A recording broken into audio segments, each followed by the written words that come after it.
Insurance companies know Blank and Marcus, they know all of us here and work with us on a regular basis, and they know that we are prepared to try these cases, and that does make a big difference when it comes time to negotiate, because they're going to be recognizing the fact that if they don't give us a fair offer, we're not afraid to go to court, we're not afraid to try the cases, and at the end of the day, when they're hoping that we will go away for a lesser amount to avoid having to spend money on the litigation, they're going to recognize that we're going to make them do that work, we're going to make them go to court, and that will make them give us a little bit extra to avoid them having to spend the money on the attorneys and the defense costs.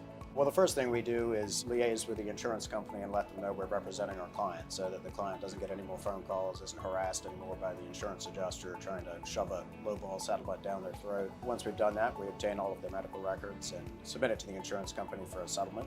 And if we're unable to get a satisfactory settlement amount, we'll usually know pretty early on in the process where the case is going. And if it's a case that's suitable for litigation, we're not afraid to file suit right away. And that's sometimes the way it has to be.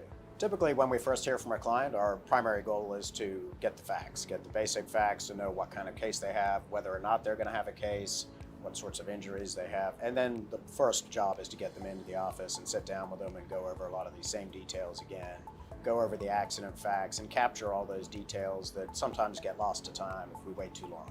So it's important to get people in right away and go over all the small details that may not seem to make a difference, but in the long run can make or break any case.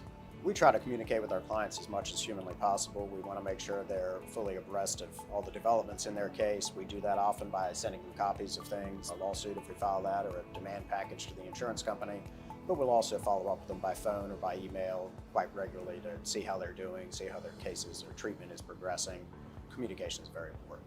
Insurance companies work on their own schedule, and the wheels of justice turn slowly, unfortunately, but the usual process is that we would submit the claim, and it can be 30 to 60 days before we hear something back from the insurance company. Sometimes we don't hear back from them at all, and that may be a case where we have to file suit just to get their attention, which is something we do on a fairly regular basis.